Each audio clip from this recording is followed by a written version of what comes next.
दिल्ली की सर्द सुबह थी। सूरज अभी ठीक से निकला भी नहीं था, लेकिन तिहाड़ जेल के ब्लॉक 7 में हलचल शुरू हो चुकी थी।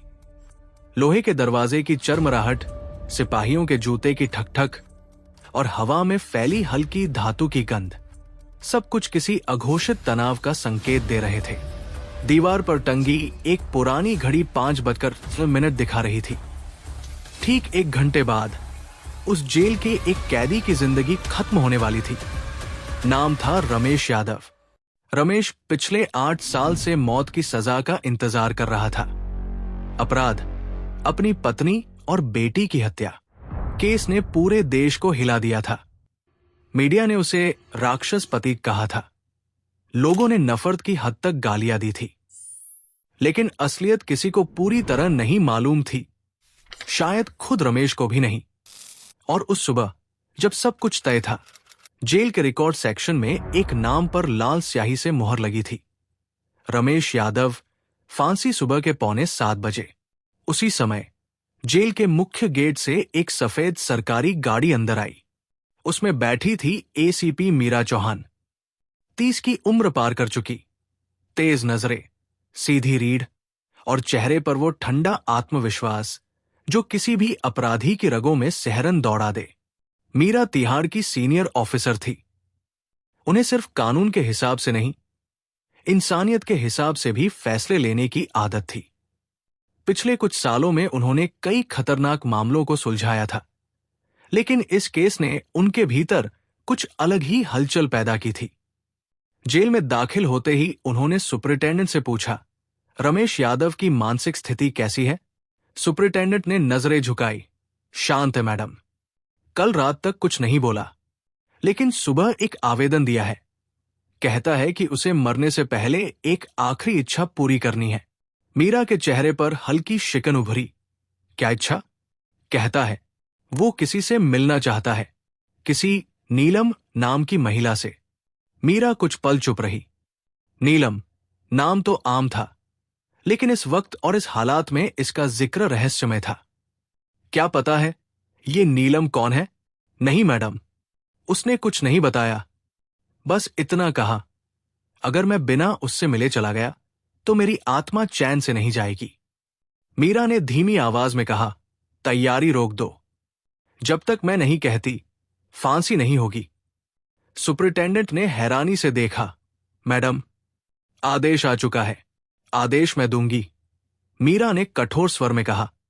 कुछ ही देर में मीरा ने रमेश को मुलाकात कक्ष में बुलवाया। लोहे की जाली के पीछे गहरे भूरे कुर्ते में एक दुबला, थका हुआ आदमी बैठा था। चेहरे पर झुर्रियां, लेकिन आंखों में एक अजीब सी शांति, मानो सब स्वीकार कर चुका हो। रमेश यादव। मीरा ने फाइल खोली। तुम्हारी आखिरी इच्छा? रमेश ने सिर उठाया। उसकी आवाज में थकान थी, पर सच्चाई भी। मैडम, मैं किसी को आखिरी बार देखना चाहता हूं। उसका नाम नीलम है। वो मेरी बेटी की दोस्त थी। मेरी बेटी मरने से पहले उसी को सबसे ज्यादा चाहती थी। मीरा ने उसकी आंखों में देखा। वहां कोई चालाकी नहीं थी, सिर्फ पछतावा। वो कहाँ है? मुझे नहीं पता मैडम, पर सुना है वो अभी दिल्ली में ही है, शायद करोल बाग में रहती है। मीरा ने गहरी सांस ली। उनके पास ज्यादा वक्त नहीं था, लेकिन किसी के मरने से पहले की इच्छा को अनसुना करना उनके दिल ने गवारा नहीं किया। ठीक है, उन्होंने कहा, मैं ढूंढती हूं उसे। दिल्ली की गलियां अब तक नींद से पूरी तरह नहीं जगी थी। मीरा की गाड़ी करोल बाग की ओर बढ़ रही थी। रास्ते में उनके दिमाग में कई सवाल घूम रहे थे। एक कैदी जो अपनी मौत से ठीक पहले किसी नीलम नाम की लड़की को देखना चाहता है। आखिर क्यों? क्या वो सच्चे पछतावे में है या कोई और राज छुपा है? करीब आधे घंटे बाद वो एक छोटे से इलाके में पहुंची। पुराने मकान, दीवारों पर छिलती पेंट और हवा में जली लकड़ी की गंध। उन्होंने एक चाय वाले से पूछा, यहां कोई नीलम रहती है? वो बूढ़ा आदमी चाय डालते हुए बोला, हाँ बिटिया, रहती है, पर अब ज्यादा किसी से मिलती नहीं। स्कूल में पढ़ाती थी, अब बीमार रहती है। मीरा ने सिर हिलाया। मिलना जरूरी है। दरवाजा खोला। सामने एक 30-32 साल की महिला थी। गोरी नहीं, पर सादगी में बेहद खूबसूरत। आंखों में थकावट, पर दिल में कोई बोझ। आप नीलम हैं? वो चौंकी। जी। आप कौन? एसीपी मीरा चौहान, तिहाड़ से आई हूं। नीलम का चेहरा पल भर में बदल गया। तिहाड़? वहां एक कैदी है, रमेश यादव। उसने कहा है कि मरने से पहले आपसे मिलना चाहता है। नीलम के हाथ से पानी का गिलास गिर गया। उसके होंठ कांपे। रमेश यादव, आप जानती है उसे? वो कुछ पल खामोश रही, फिर बोली, हां, बहुत पहले से। वो मेरी दोस्त रीमा का पिता था, जिसने, उसकी आवाज टूट गई, जिसने उसे मार डाला। मीरा ने कुछ नहीं कहा। कुछ बातें शब्दों से नहीं, खामोशी से ही समझी जाती है। नीलम ने आंसू पोंछे। वो अब मुझसे क्या चाहता है? पता नहीं, लेकिन उसने कहा कि बिना आपसे मिले वो चैन से नहीं जाएगा। नीलम ने आंखें बंद की। लंबे समय के बाद शायद उसके भीतर कोई पुराना ज़ख्म फिर से खुल गया था। ठीक है, उसने धीरे से कहा, मैं चलती हूं। तिहाड़ जेल का वो कमरा जहां फांसी से पहले कैदी मिलते हैं, हमेशा भारी होता है। लेकिन उस दिन हवा में कुछ अलग था। नीलम और मीरा अंदर गई। रमेश को लाया गया। वो जैसे ही नीलम को देखा, उसकी आंखें भर आई।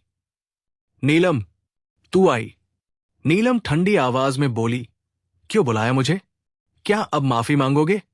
रमेश की आंखों से आंसू बहने लगे। माफी नहीं, बस एक बात कहना चाहता हूं। रीमा को मैंने नहीं मारा था। नीलम सन्न रह गई। क्या? वो रात जब रीमा मरी, मैं घर पर नहीं था। पुलिस ने बस मेरे झगड़े की बात सुनकर मान लिया कि मैंने किया। पर असली कातिल, उसने गहरी सांस ली। वो मेरा भाई था, मनोज। वो नशे में था। उसी ने गलती से धक्का दिया था। और जब सब हुआ, वो डर गया। मैंने देखा था। मैंने उसे छुपा दिया। और कब सच झूठ बन गया, पता ही नहीं चला। नीलम के चेहरे से सारा रंग उड़ गया। तो तुमने 8 साल जेल में झेला किसी और के अपराध के लिए? हां, रमेश ने कहा, क्योंकि वो मेरा छोटा भाई था। मां की कसम दी थी उसने।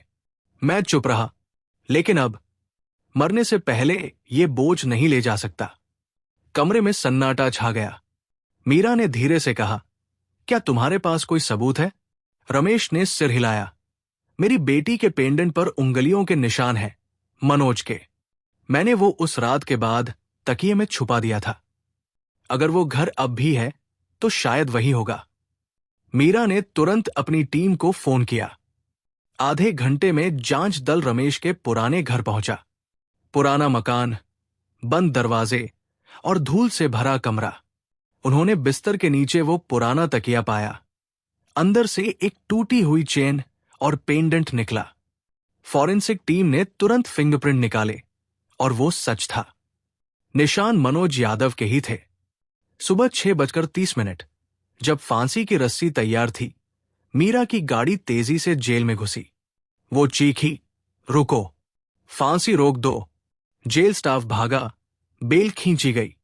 रमेश पहले से खड़ा था, आंखों पर पट्टी, होठों पर कुछ शब्द। रीमा, मुझे माफ कर देना। मीरा ने जोर से कहा, रमेश, रुक जाओ, तुम निर्दोष हो। सारा जेल ठहर गया। कुछ ही घंटों में सबूत अदालत में पेश हुए। रमेश की सजा रद्द कर दी गई। मनोज को गिरफ्तार किया गया। उसने सब कुछ कबूल कर लिया। मैं डर गया था दीदी, भाई ने मुझे बचाया था। और जब रमेश जेल से बाहर निकला, नीलम वही थी। उसने आंसू रोकते हुए कहा, रीमा अब नहीं है, पर आज वो चैन से होगी। रमेश ने बस इतना कहा। सच देर से सही, पर सामने आया। मीरा दूर खड़ी ये सब देख रही थी। उनके चेहरे पर संतोष था, लेकिन आंखों में नमी। कभी कभी इंसाफ कानून से नहीं, इंसानियत से शुरू होता है, और आज उन्होंने वही किया था। शाम को तिहाड़ की दीवारों के पीछे सूरज ढल रहा था। हवा में हल्की ठंडक थी। मीरा अपनी फाइल बंद करते हुए बोली, आज एक कैदी की आखिरी इच्छा ने एक निर्दोष की जिंदगी बचा ली, और शायद आज मेरी भी आत्मा थोड़ी हल्की हो गई।